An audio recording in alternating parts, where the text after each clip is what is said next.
राधा वल्लभ श्री वृंदावन श्री वंचन। आज की कथा शनिवार व्रत की कथा है। इसको अंत तक जरूर सुनिए। कुछ समय पहले की बात है। एक गांव में एक धनी व्यापारी रहते थे।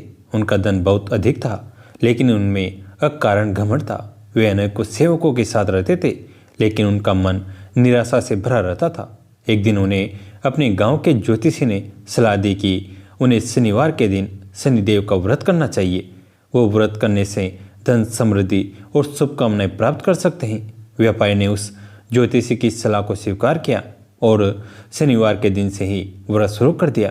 पहले कुछ समय तक व्यापारी व्रत का पालन थोड़ी समझौते के साथ करते रहे, लेकिन धीरे धीरे उन्हें इस व्रत के महत्व का अनुभव होने लगा। शनिवार के दिन उन्हें अपने दुखों को भुलाने की शक्ति मिलती थी और वे ध्यान में लग जाते थे। शनिवार के दिन धीरे धीरे उनका व्यापार भी चमकने लगा। उनके ग्राहक और व्यापारी मित्र उनसे प्रसन्न होने लगे और उनका सम्मान करने लगे।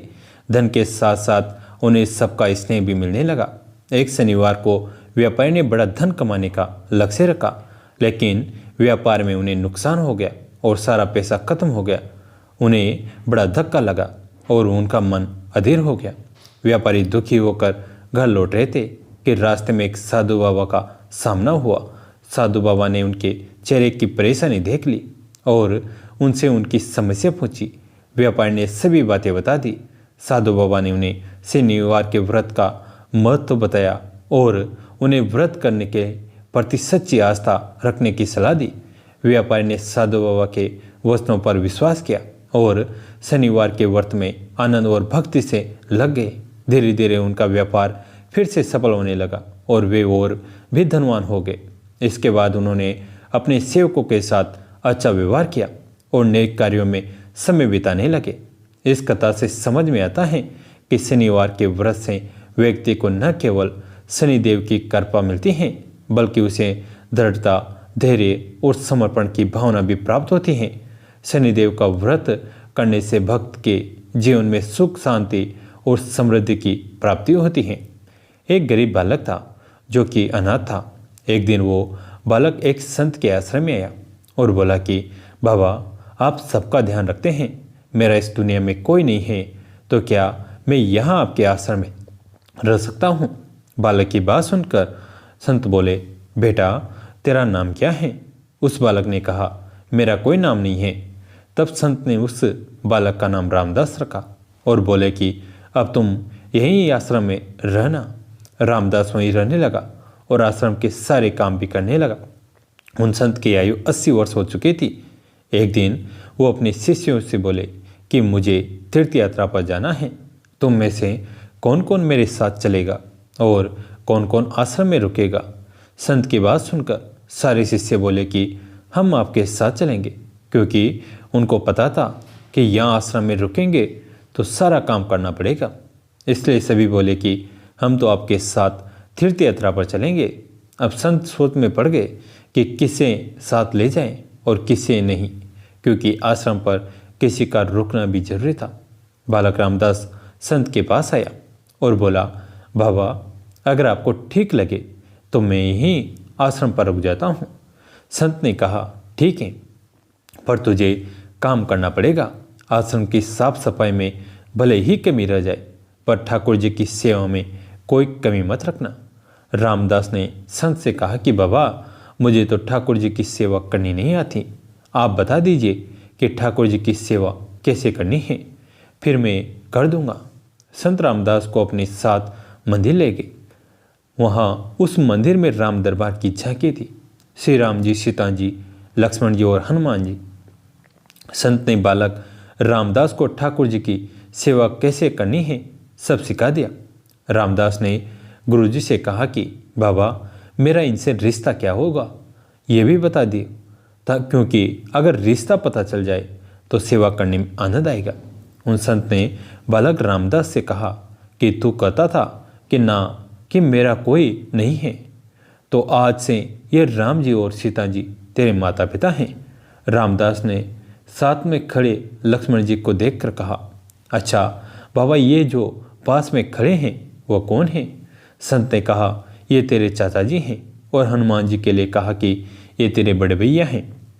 रामदास सब समझ गया और फिर उनकी सेवा करने लगा। संत शिष्यों के साथ यात्रा पर चले गए। आज सेवा का पहला दिन था।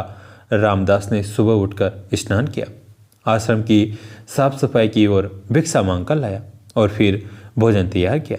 फिर भगवान को भोग लगाने के लिए मंदिर आया। रामदास ने श्री राम, सीता, लक्ष्मण और हनुमान जी के आगे एक एक थाल रख दी और बोला, अब पहले आप खाओ, फिर मैं भी खाऊंगा। रामदास को लगा कि सच में भगवान बैठकर खाएंगे, पर बहुत देर हो गई। रोटी तो वैसे के वैसी थी। तब बालक रामदास ने सोचा, नया नया रिश्ता बना है तो शर्मा रहे होंगे। रामदास ने पर्दा लगा दिया। बाद में खोलकर देखा तब भी खाना वैसे का वैसा पड़ा था। अब तो रामदास रोने लगा, मुझसे सेवा में कोई गलती हो गई है, इसलिए खाना नहीं खा रहे हैं, और ये नहीं खाएंगे तो मैं भी नहीं खाऊंगा और मैं भूखा मर जाऊंगा, इसलिए मैं तो अब पहाड़ से कूद कर ही मर जाऊंगा। रामदास मरने के लिए निकल जाता है। तब भगवान राम जी हनुमान जी को कहते हैं, हनुमान जाओ, उस बालक को लेकर आओ और बालक से कहो कि हम खाना खाने के लिए तैयार हैं। हनुमान जी जाते हैं और रामदास कूदने ही वाला होता है कि हनुमान जी पीछे से पकड़ लेते हैं और बोलते हैं, क्या कर रहे हो? रामदास कहता है, आप कौन हैं? हनुमान जी कहते हैं, मैं तेरा भैया हूँ, इतनी जल्दी भूल गए? रामदास कहता है, अब आए हो? इतनी देर से वहाँ बोल रहा था कि खाना खा लो, तब आए नहीं, अब क्यों आ गए? तब हनुमान जी बोलते हैं, पिताश्री का आदेश है, अब हम साथ बैठकर खाना खाएंगे। फिर राम जी, सीता जी, लक्ष्मण जी, हनुमान जी साक्षात बैठकर भोजन करते हैं। इसी तरह रामदास रोज उनकी सेवा करता है और भोजन करता है। सेवा करते करते 15 दिन हो गए। एक दिन रामदास ने सोचा, घर में 5 लोग हैं, सारा काम मैं ही अकेला करता हूँ, बाकी लोग तो दिन भर घर में आराम करते हैं। मेरे माँ बाप, चाचा, भाई तो कोई काम नहीं करते, सारे दिन खाते रहते हैं, मैं ऐसा नहीं चलने दूंगा। रामदास मंदिर जाता है और कहता है, पिताजी कुछ बात करनी है आपसे। राम जी कहते हैं, बोल बेटा, क्या बात है? रामदास कहता है कि घर में मैं सबसे छोटा हूँ और मैं ही सब काम करता हूँ। अब से मैं अकेले काम नहीं करूँगा, आप सबको भी काम करना पड़ेगा। आप तो बस सारा दिन खाते रहते हैं और मैं काम करता रहता हूँ, अब से ऐसा नहीं होगा। राम जी कहते हैं, तो फिर बताओ बेटा, हमें क्या करना है? रामदास ने कहा, माता जी यानी सीता जी अब रसोई आपके हवाले हैं, और चाचा जी यानी लक्ष्मण जी आप घर की साफ सफाई करेंगे। भैया जी यानी हनुमान जी शरीर से मजबूत हैं, जाकर जंगल से लकड़ियाँ लाएंगे। पिताजी यानी राम जी आप बाजार से राशन लाएंगे और घर पर बैठकर पत्तल बनाएंगे। सबने कहा, ठीक है, मैंने बहुत दिन अकेले सब काम किया है, अब मैं आराम करूँगा। अब सभी साथ मिलकर काम करते हुए एक परिवार की तरह सब साथ रहने लगे। एक दिन वह संत तीर्थ यात्रा से लौटे तो देखा आश्रम तो शीशे जैसा चमक रहा है। वो बहुत प्रसन्न हुए, मंदिर में गए और देखा कि मंदिर से प्रतिमाएं गायब हुए। संत ने सोचा, कहीं रामदास ने प्रतिमाएं बेच तो नहीं दी। संत ने रामदास को बुलाया और पूछा, भगवान कहाँ गए?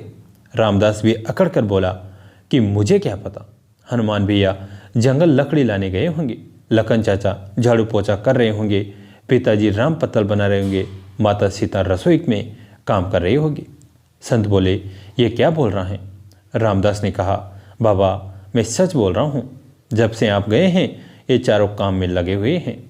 वो संत भागकर रसोई में गए और सिर्फ एक झलक देखी कि सीता जी भोजन बना रही हैं, राम जी पत्तल बना रहे हैं, और फिर वो गायब हो गए और मंदिर में विराजमान हो गए। संत रामदास के पास गए और बोले, आज तुमने मुझे मेरे ठाकुर का दर्शन कराया है तो धन्य है। और वह संत ने रो रो कर रामदास के पैर पकड़ ली। रामदास जैसे भोले निश्चल भक्तों की भक्ति से विवश होकर भगवान को भी साधारण मनुष्य की तरह जीवन व्यतीत करने आना पड़ता है। जय श्री राम। कैसी लगी आज की कथा? अगर अच्छी लगी तो अपने दोस्तों के साथ, फैमिली के साथ शेयर करें। कहानी अंत तक सुनने के लिए आप सभी का तहे दिल से धन्यवाद।